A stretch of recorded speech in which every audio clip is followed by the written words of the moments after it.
Bismillahirrahmanirrahim.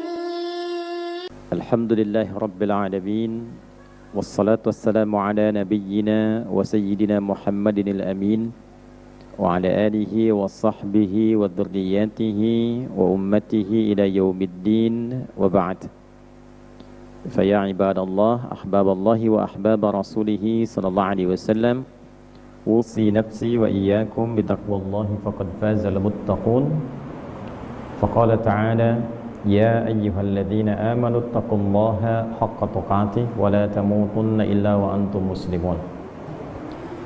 Saudara-saudariku dimanapun berada, dan terkhusus juga jamaah yang malam hari ini spesial kita mengaji dari Masjid Nur Khalis, kita memohon pada Allah Subhanahu wa Ta'ala sebelum kita bersama-sama mengaji, mendalami tuntunan dalam keislaman kita, semoga Allah sampai detik ini setidaknya memberikan kemuliaan kepada kita semua, memberikan kesehatan dan keringanan dalam beraktivitas, serta menunjukkan segala aktivitas kita pada berbagai hal yang diridhai oleh Allah Subhanahu wa Ta'ala. Alhamdulillah, malam hari ini kita telah memasuki setidaknya hari ke-26 di bulan Rajab 1446 Hijrah, dan masih tanggal 25 Januari perpindahan ke 26 Januari 2025 Masehi. Untuk itu kiranya di malam hari ini penting bagi kita, selain terbiasa kita mengkaji dan mengaji Al-Quran, lalu memahami makna-makna yang terdapat di dalamnya, karena yang penting itu bukan sekedar kita bacanya lancar, insya Allah itu melahirkan pahala. Dan yang kedua juga penting mempelajari maknanya, ya, baca Al-Fatihah lancar ada pahalanya. Kita paham artinya, maka pemahaman itu membantu kita insya Allah menjalani hidup dengan lebih mudah dan berkah. Seperti orang-orang dulu diajarkan oleh Nabi, ketika paham Al-Quran kemudian diamalkan pemahaman itu dengan baik dan benar, hidup mereka sukses, bahagia dan berkah hidupnya. Nah, cara kita mengamalkan isi Al-Quran itu, setelah bagus bacaannya, benar sesuai tajwid, kemudian kita belajar dengan cara yang benar, dengan ilmu yang benar, ada sanad yang tersambung. Nah, sanad itu penting supaya kita tidak menerka-nerka, tidak kreatif dalam memahami agama. Jadi sanad itu menjaga kualitas keterangan yang terkait dengan pemahaman agama supaya benar dipahaminya. Bagaimana Nabi menerangkan kepada kita tentang satu ayat, 2 ayat, 3 ayat, disampaikan pada generasi di waktu itu, diterangkan pada generasi kemudian, sampai oleh para ulama dihimpun keterangan-keterangan ini sampai ke kita. Nah, cara belajar seperti itu dari ulama, sumbernya dari generasi sebelumnya sampai ke Nabi, itu namanya sanad dalam agama. Ya, Imam Muslim, beliau ketika menghimpun hadis-hadis Nabi yang sahih dalam kitabnya sehingga dinamakan dengan Sahih Muslim, itu membuka dalam mukaddimahnya tentang pentingnya sanad. Babul isnad minad din, laulal isnadu laqala man syaa ma syaa. Isnad itu, sanad itu silsilah pembelajaran ilmu yang tersambung keterangannya sampai ke Nabi, termasuk bagian penting dalam agama, dalam Islam. Kalau tidak ada sanad, nanti semua orang bisa berpendapat semaunya. Caranya begini, tahu dari mana kalau cara sholat itu mengangkat tangannya seperti itu? Nanti kalau tidak ada petunjuk yang benar cara belajarnya, ini dari si fulan sampai nyampe ke Nabi cara menerangkannya, itu sanad. Kalau tidak ada seperti itu, nanti orang banyak ngarang-ngarang. Ya, besok-besok nanti atau kita dapati orang bisa sholat menggunakan terjemah, ya, atau sholat menggunakan bahasa masing-masing misalnya. Ya, kalau seperti itu adanya, tidak ada tuntunan, tidak ada ketersambungan, nanti sholat banyak versinya. Ya, orang Sunda bilang nanti takbirnya Allah anu agung, gitu kan? Nanti Jakarta Tuan gua gede, gitu kan? Dan sebagainya. Karena tidak ada tuntunan, nggak ada sanad. Yang menjaga agama ini tetap murni, Islam ini bisa dipastikan benar sumbernya, nah itulah salah satunya sanad. Itu berbahagialah, ya, di Islam itu alhamdulillah semuanya terjaga. Ilmunya terjaga, kitab sucinya terjaga, keterangan nabinya terjaga. Nah, jadi yang pertama kita ketahui, pertama, Al-Quran itu bukan sekedar bacaan, dibaca ada pahalanya. Tapi Al-Quran seluruhnya, 114 surah, 30 juz, dari Al-Fatihah sampai dengan An-Nas, isinya adalah panduan hidup yang mengantarkan kita pada kehidupan yang sukses, yang bahagia dan berkah. Nah, buktinya dulu orang-orang yang terbelakang, bahkan disebut jahiliyah, itu ketika belajar Quran, diamalkan, mereka jadi orang terbaik di zamannya. Ya, silahkan dilihat dalam sejarah. Tidak ada satupun sejarah yang lengkap bercerita perubahan manusia sampai menjadi orang terbaik kecuali dalam Islam. Kalau tidak percaya silahkan cek. Para sahabat-sahabat Nabi itu, ya, dari 40 orang di Mekah sampai 12.000 orang di Madinah, keluarkan satu-satu namanya sebelum masuk Islam. Setelah masuk Islam, belajar Al-Quran, apa yang terjadi pada diri mereka? Orang yang tadinya jahat berubah jadi orang paling baik di bumi. Orang yang tadinya belajarnya biasa-biasa berubah jadi orang paling pintar. Orang yang tadinya berdagangnya, bisnisnya, niaganya biasa-biasa, ketika belajar dari Quran, itu jadi orang paling sukses di zamannya. Jadi, yang diajarkan oleh Nabi, diarahkan oleh Allah, itu semua isi Al-Quran ada tema-temanya, ada topik-topiknya. Jadi kalau kita ngaji Al-Quran, setelah lancar baca, kemudian ingin memahami, paling gampangnya keluarkan sesuai dengan topik-topik yang kita perlukan dalam hidup. Misal ini, ya, ini Ananda yang belajar santri tentang ilmu. Apa ayat-ayat Al-Quran tentang ilmu? Supaya mudah belajarnya, supaya mudah pahamnya, supaya cepat hafal, tidak mudah lupa. Para ayahnya misalnya yang bekerja, coba keluarkan, kerja di bidang apa? Kalau berdagang, keluarkan ayat-ayat dagang. Harus yakin. Ya, keluarkan ayat dagang, hadisnya keluarkan, tekuni itu.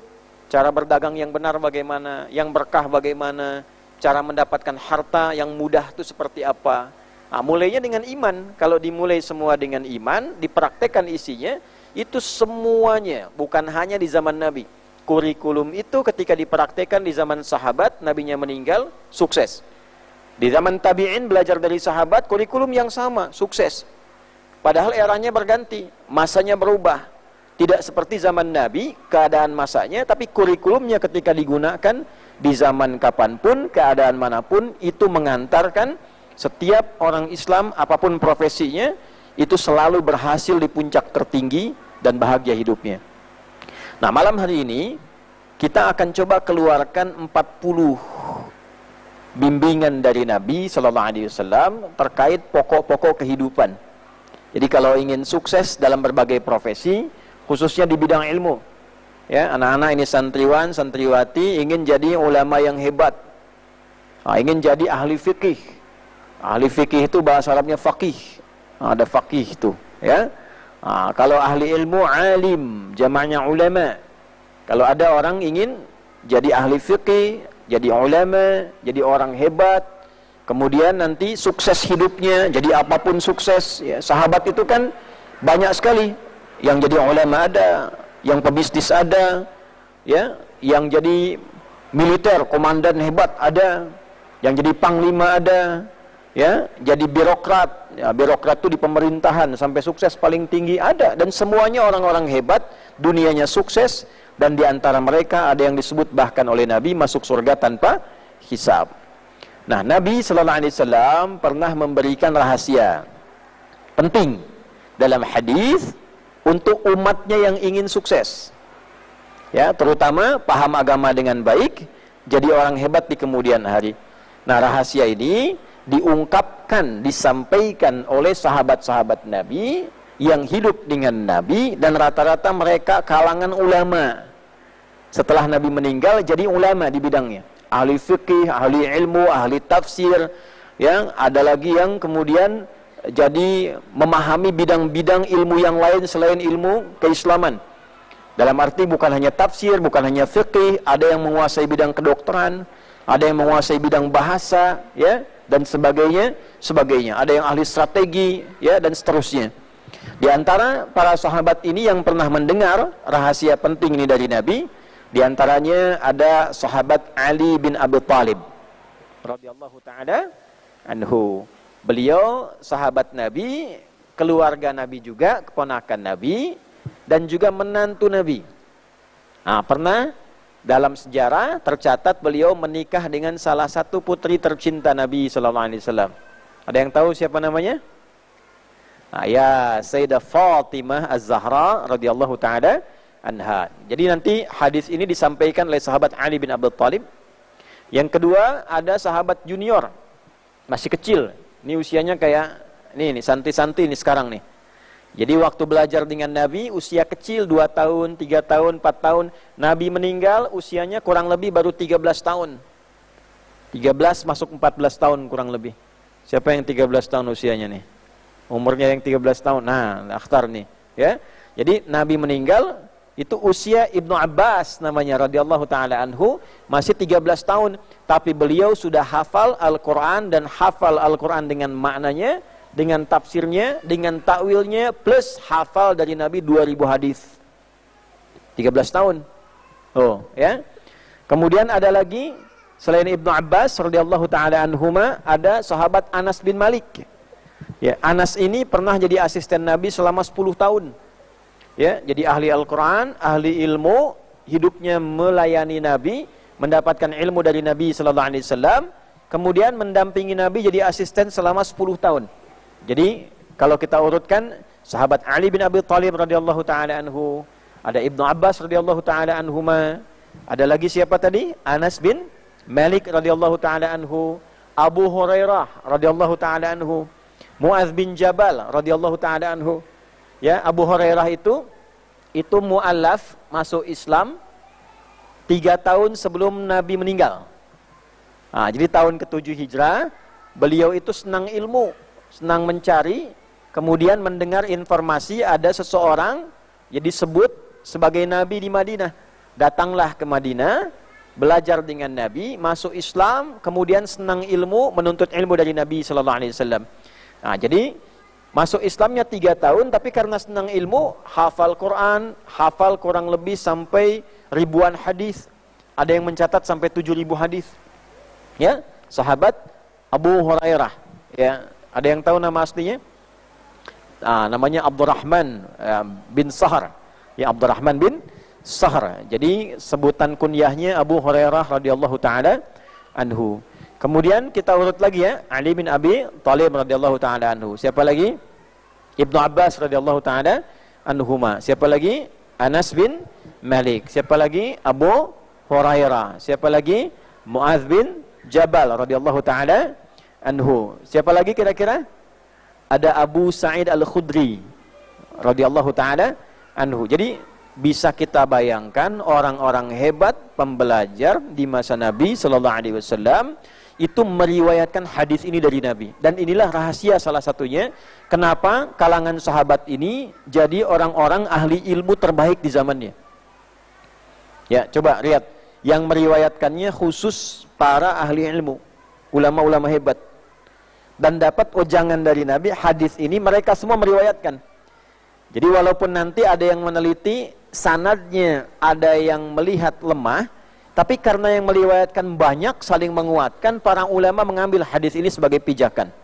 Ya, bunyi hadisnya kurang lebih demikian. Qala haddatsana qala Rasulullah sallallahu alaihi wasallam. Rasulullah sallallahu alaihi wasallam pernah bersabda, "Man hafidha ala ummati arba'ina hadisan min amri dinihim aw min amri diniha."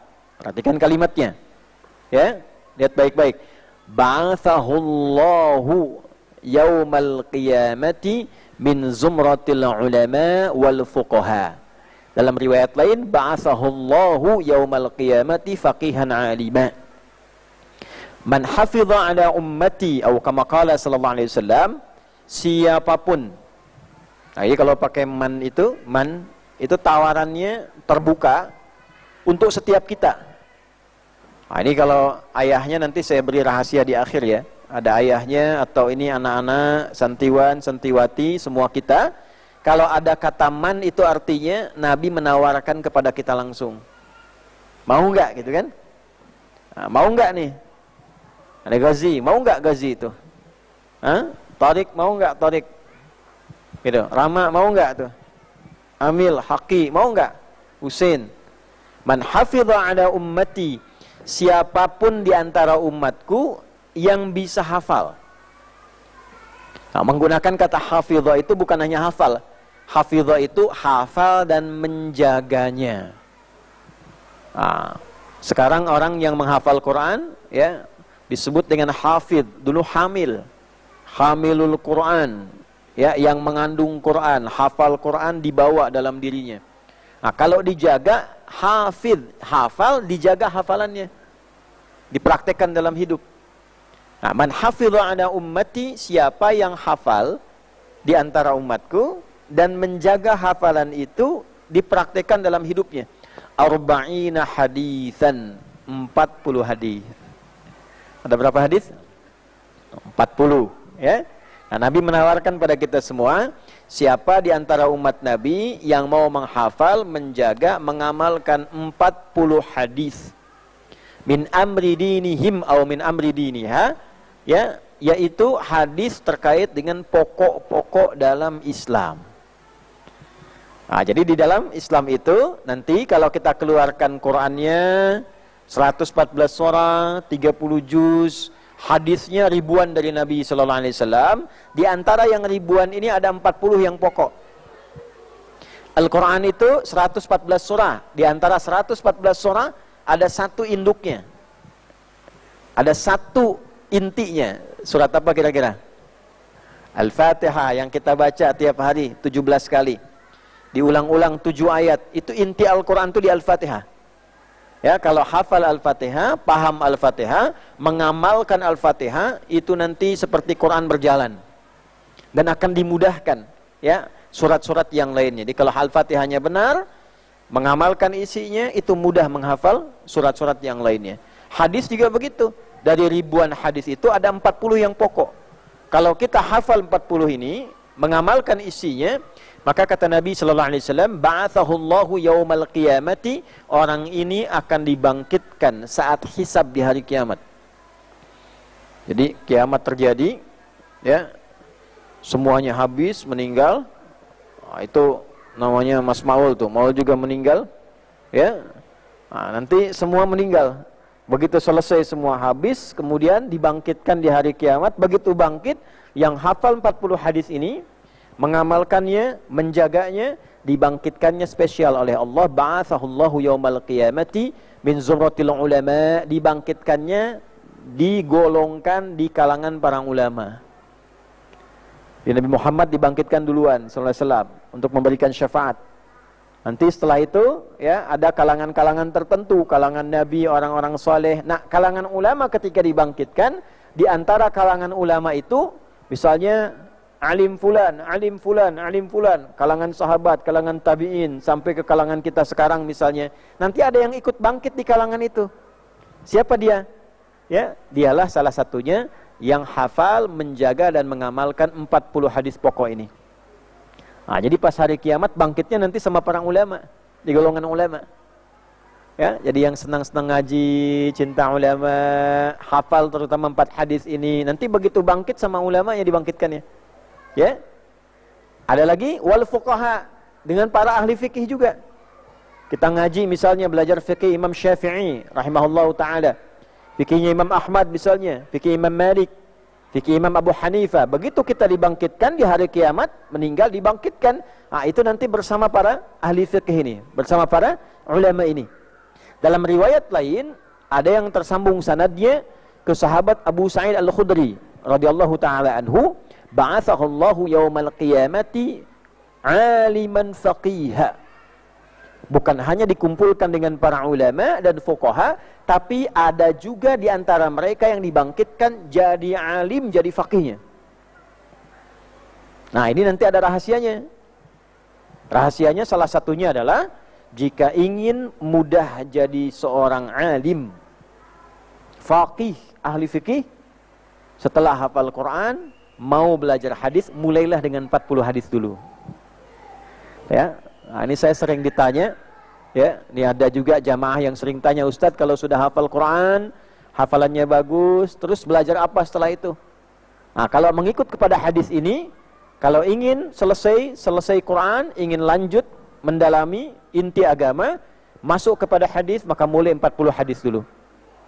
Ya, dari sini ternyata sanad hadis ini kemudian ditangkap, diambil oleh para ulama setelahnya. Tadi zaman sahabat dipelajari oleh tabi'in, tabi'in belajar lagi tabi'ut tabi'in dari situ, belajar lagi dari situ, kemudian disampaikan sampai dengan ke kita. Hadis ini diambil oleh para ulama, didalami sampai orang-orang yang mendalami hadis ini ternyata betul jadi ulama hebat di zamannya. Yuk kita ambil contoh ya. Ambil contoh.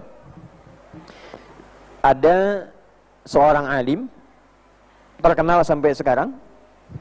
Bukunya, kitabnya banyak dibahas, dipelajari, sampai di antara 40 hadis yang paling terkenal itu banyak ulama yang menulis, tapi punya beliau yang paling viral sampai sekarang. Kira-kira siapa namanya? Imam Nawawi. Nah, Imam Nawawi itu termasuk yang mengambil manfaat dari hadis yang tadi dibacakan. Kemudian beliau pelajari 40 hadis pokok, diamalkan dalam hidupnya, dan jadilah beliau ulama di antara ulama yang paling populer, paling hebat di zamannya, sampai sekarang kitabnya banyak dikaji. Nah, jadi kalau adik-adik termasuk nih yang rame-rame nih lagi lari-lari itu ya, nah, coba tuh nanti disimak dengan baik tuh ya. Kalau misalnya dipelajari dengan baik, kita ambil, kita siapkan. Malam ini kita bahas Imam Nawawinya saja sedikit. Bagaimana beliau belajar, dibentuk oleh orang tuanya, seperti apa tumbuhnya. Nanti insya Allah besok subuh kalau kita teruskan, kita ambil hadis yang tersambung sanadnya kepada beliau, kurang lebih sebanyak 42 hadis. Imam Nawawi itu nama aslinya Yahya. Ya, siapa nama aslinya? Yahya rahimahullahu ta'ala. Punya bapak namanya Syaraf. Siapa namanya? Syaraf. Punya bapak lagi Syaraf, punya bapak namanya Murni. Jadi kakeknya Imam Nawawi, Yahya, namanya siapa? Murni. Yahya bin Syaraf bin Murni. Murni punya bapak lagi namanya Husain. Mana Husain? Ini Husain ya. Husain punya bapak lagi namanya Hasan. Hasan punya bapak lagi namanya Muhammad. Ya.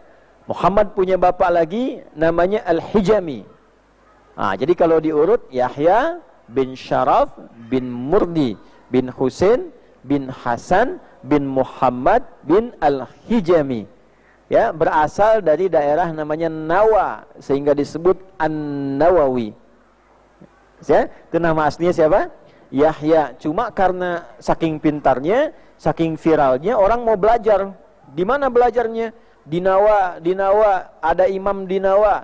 Kalau kita mau melekatkan nama orang kepada tempatnya, tambah alif lam di depannya, ujungnya tambahkan i. Jelas ya? Maka dari Nawa, An-Nawawi. Maka dikenallah sejak saat itu Imam Nawawi, Imam Nawawi, Imam Nawawi. Saking hebatnya beliau ini, lebih dikenal keberkahannya pada tempatnya dibandingkan dengan namanya sendiri. Jadi kalau ditanya, siapa ini? Ya, orang hebat itu semakin hebat di masa lalu sampai dengan kini, semakin hebat yang dikenal itu nama asalnya. Ya, sehingga memberikan kesan bahwa bukan hanya dirinya yang bagus, tapi tempatnya pun berkah. Siapa yang pernah dengar Imam Bukhari? Imam Al-Bukhari. Nama aslinya bukan Al-Bukhari, nama aslinya Imam Muhammad. Bapaknya Ismail, kakeknya Ibrahim. Kakek buyutnya Al-Mughirah, yang buyutnya Al-Bardizbah. Tinggal di kecamatan Ju'fah, Kabupaten Bukhara, Provinsi Khorasan. Negaranya sekarang Uzbekistan. Jadi dikenal dengan Al-Bukhari, asalnya dari Bukhara. Pernah dengar Imam Tirmidzi? Itu Tirmidzi itu bukan nama asli.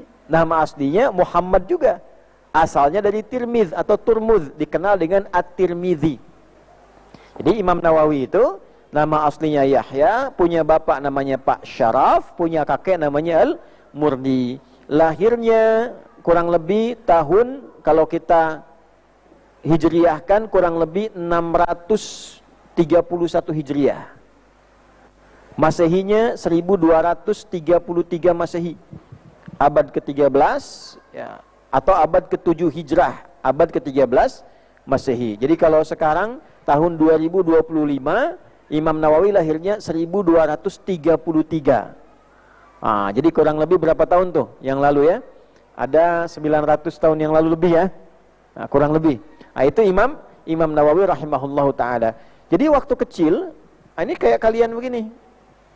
Senangnya ngaji, ya, senangnya belajar gitu. Nah itu. Kemudian senangnya baca Quran, ya.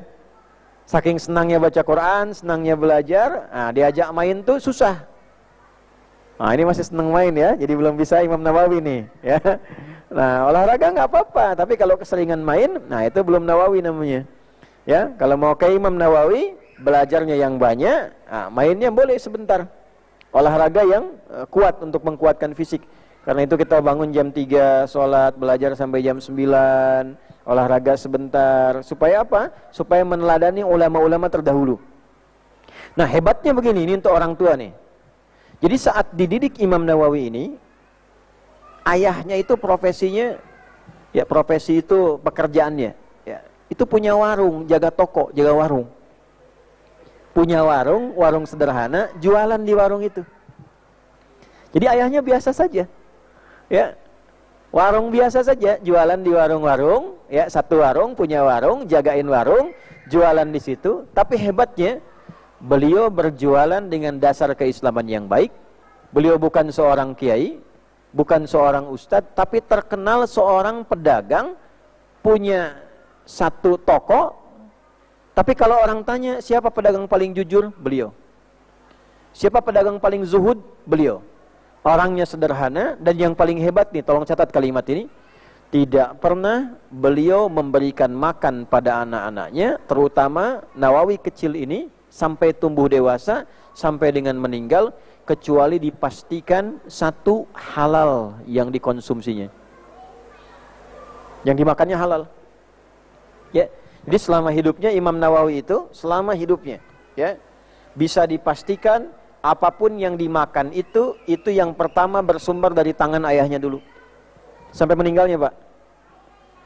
Jadi Imam Nawawi itu meninggal lebih dulu dibandingkan ayahnya. Ya, usianya sangat muda, 44 tahun, beliau meninggal, ayahnya masih hidup. Jadi disaksikan oleh ayahnya, lahirnya disaksikan, dirawat oleh ayahnya, tumbuhnya dirawat, sampai jadi ulama besar pun ayahnya masih hidup, sampai meninggal pun ayahnya masih menyaksikan dalam meninggalnya. Dan yang paling luar biasa, itu sampai beliau jadi alim hebat pun, tetap makanannya diantarkan oleh ayahnya. Untuk memastikan makanan yang sampai ke anaknya itu halal. Satu. Ya, itu Imam Nawawi. Jadi antum mau bekerja apa saja, silahkan saja. Tapi pastikan yang dibawa itu betul-betul halal. Sampai kepada anak itu halal.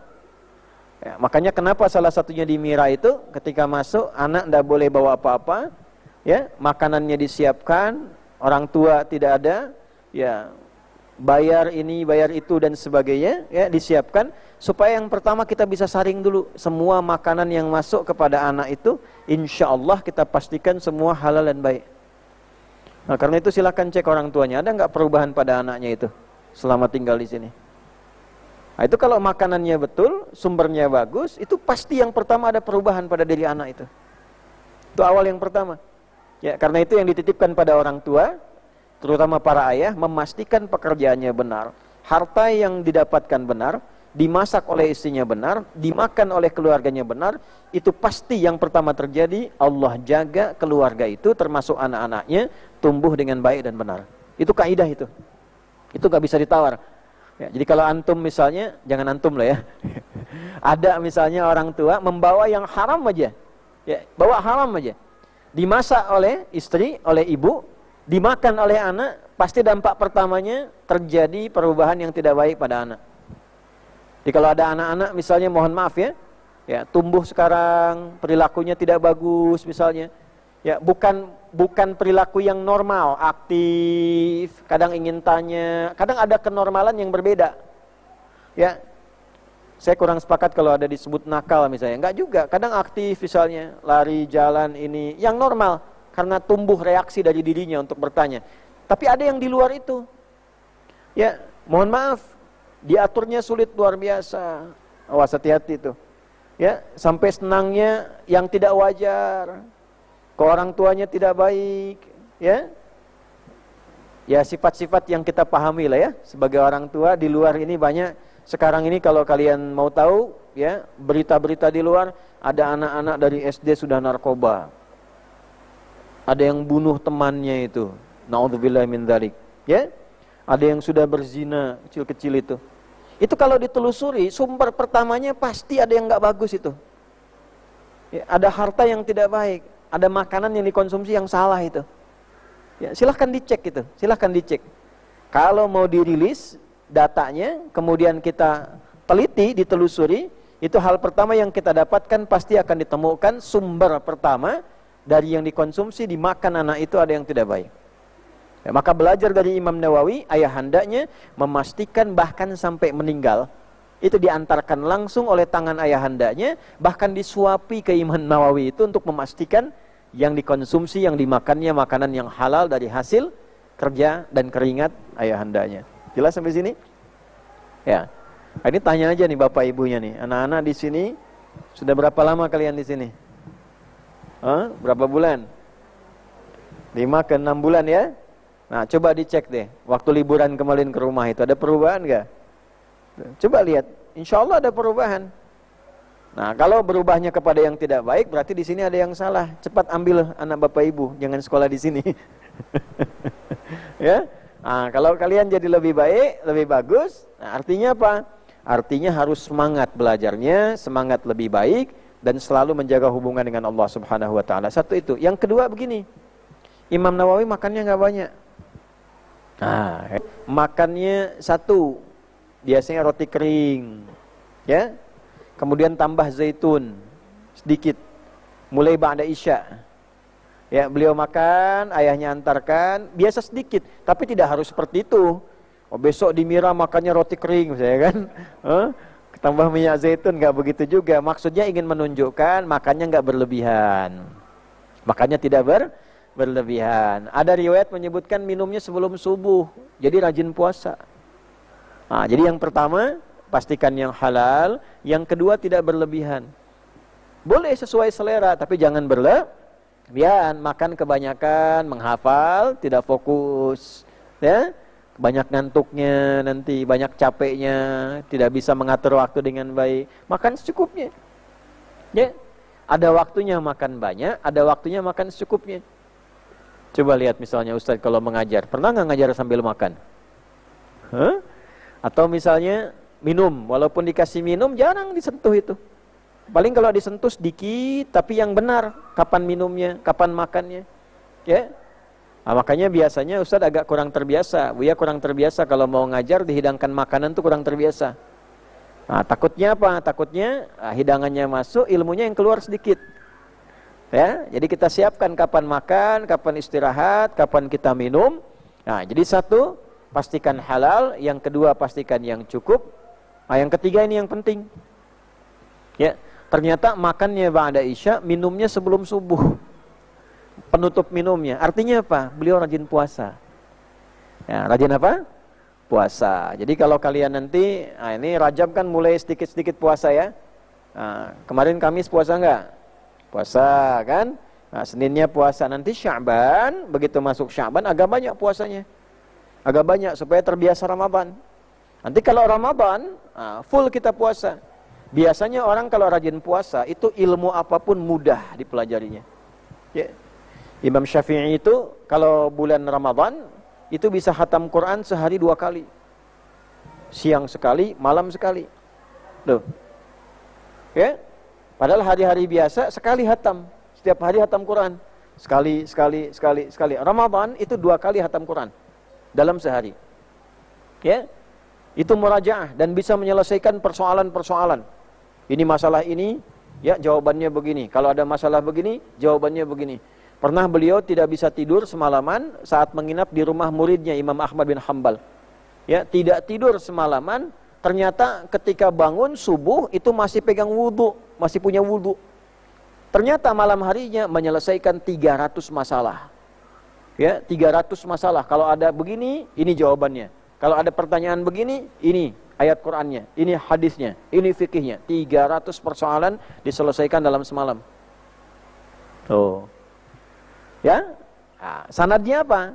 Sanadnya tadi, ya diingat pesan yang paling penting, jadi disiapkan dulu. Walaupun mohon maaf, ini kita akan menghafal 40 hadis, mau belajar, tapi makanannya nggak halal, nggak masuk juga, nggak berkah. Ya, hartanya didapatkan dengan cara yang tidak benar, nggak akan berkah. Pintar iya, tapi belum tentu bisa ngamalkan. Silakan, ya. Pintar tuh bisa, kalau cuma buat pintar gampang, gampang. Di barat banyak yang pintar. Ya, ada banyak pakar-pakar orientalis namanya, itu belajar keislaman sampai hafal, tapi nggak bisa ngamalkan. Ada Wensing itu, ya, Wensing itu diantara yang mengumpulkan hadis-hadis Nabi. Itu kitabnya besar nih. Kalau ini meja dibalik begini, besarnya semeja begini. Itu hampir 5 jilid. Namanya Al-Mu'jam Al-Mufahras fi Al-Fadil Hadis. Indeks tentang hadis Nabi. Salah satu yang mengarangnya bekerja sama nanti dengan salah satu muslim juga, itu ada non-muslimnya. Bisa merumuskan itu tapi nggak bisa mempraktekkan.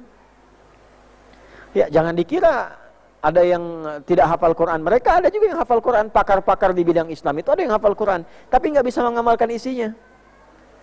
Nah, jadi kalau belajar dari harta yang tidak bagus, ya, mohon maaf, misalnya ada yang korupsi, anaknya dimakan dari situ, hasil korupsi. Bisa pintar nggak? Bisa, cuma nggak berkah. Pintarnya nanti untuk merusak. Ya, ngamalkan yang baik-baik nggak bisa. Harta riba dipakai misalnya, bisa jadi pintar, bisa. Tapi untuk ngamalkan belum tentu. Nah, jadi kalau kita ingin menjadi alim yang benar, ya, santri yang sukses, maka pastikan orang tuanya dapatkan dengan cara yang halal, dengan cara yang baik, supaya nanti selain memudahkan, mengamalkannya mudah.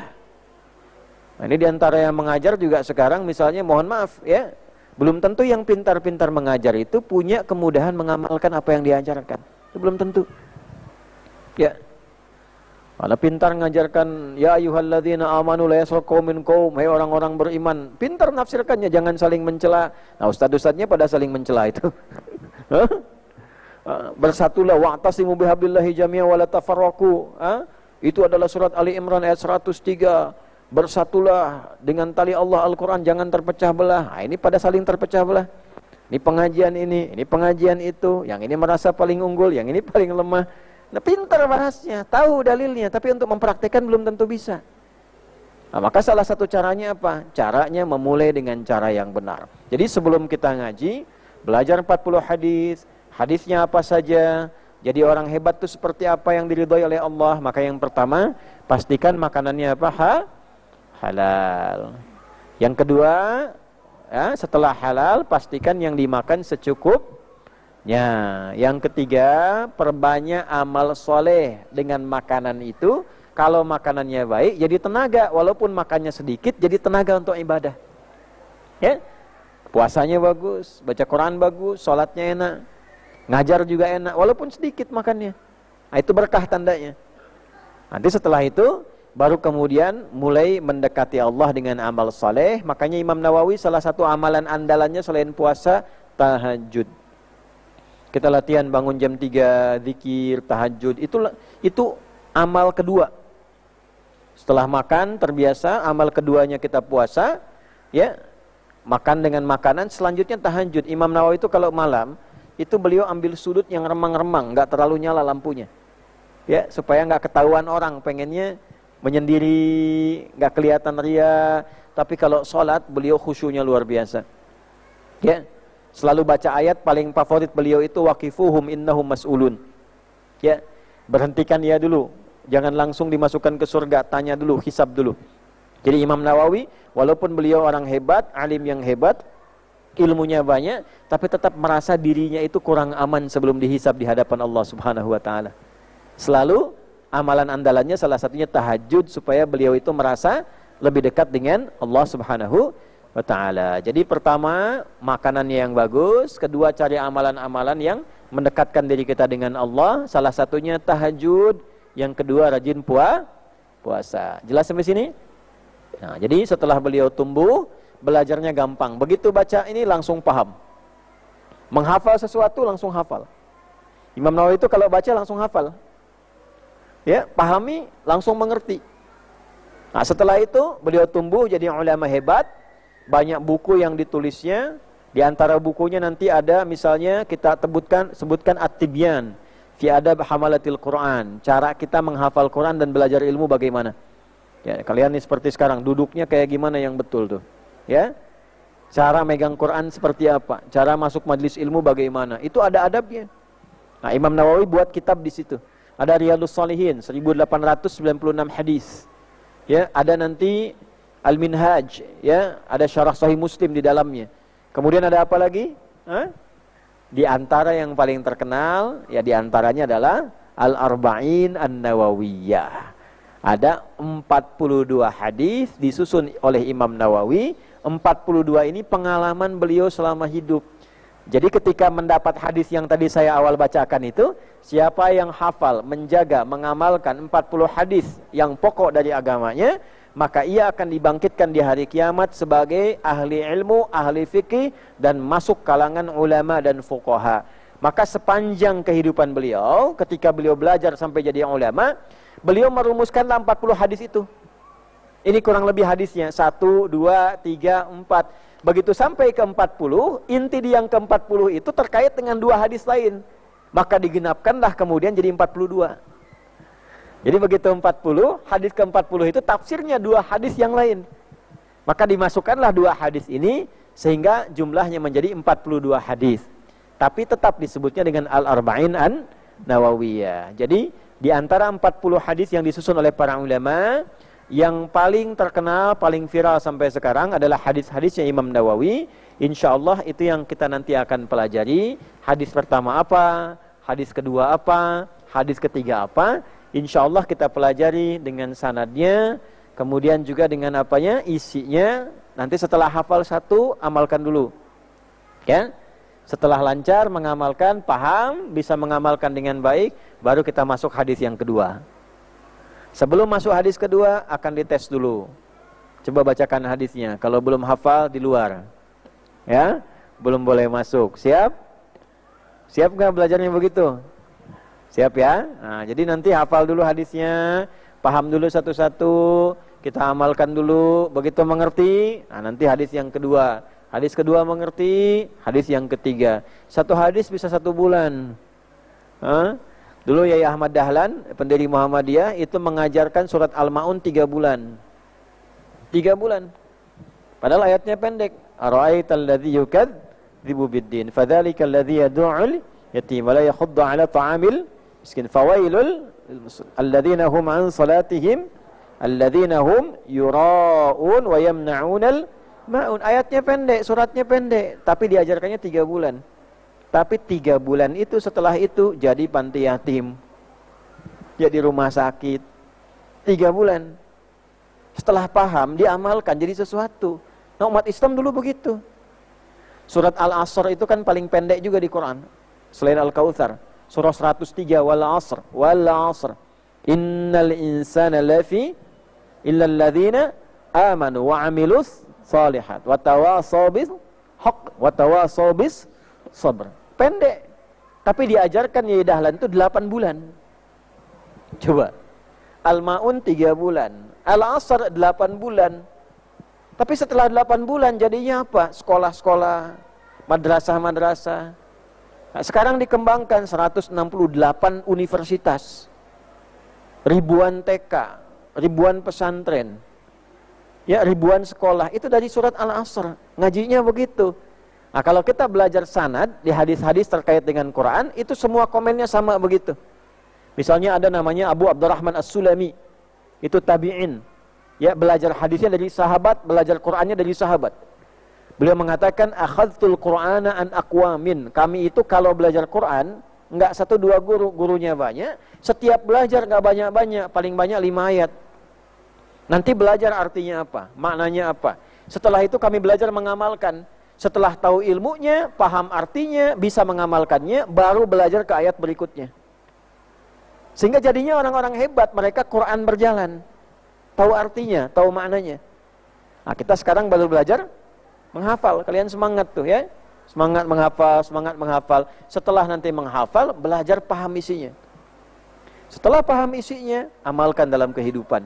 Nah, nanti dengan itu insya Allah kita menjadi Quran berjalan seperti halnya diajarkan dan dicontohkan oleh Nabi Sallallahu Alaihi Wasallam. Jadi kesimpulan yang pertama, kalau ingin jadi orang yang sukses, yang bagus, ya, ambil jadi ulama tuh, Haqi jadi ulama, Ghazi, ya, Akhtar, Faqih, jadi orang ahli fikih, ya, Argi, ya, Kaizan. Nah, kalau mau jadi orang-orang hebat seperti itu, salah satunya kuasai 40 hadis. Sudah hafal Quran berapa hadis? 40. Tapi sebelum menguasai hadis ini, sebelum belajar, makannya harus betul. Ya? Nah, secukupnya. Jangan sampai terlalu kenyang. Ya? Cukup, sudah enak, alhamdulillah. Kemudian yang ketiga, awas, hati-hati. Rajin puasa. Ya, yang keempat, rajin tahajud. Tahajudnya yang benar. Nah, jangan sholat sambil ngantuk. Nanti kepalanya lepas. Ya. Nah, segar dulu. Kalau perlu gerak-gerak dulu, baru sholat lagi. Ngantuk keluar, sholat gerak-gerak lagi. Jangan kalah sama burung. Ya, burung subuh-subuh sudah lompat-lompat tuh. Ya, kita kan suka lihat di sini tuh. Ya, nah, masa burungnya lompat kalian yang ngantuk begini. Ya, siapkan, semangat lagi ya.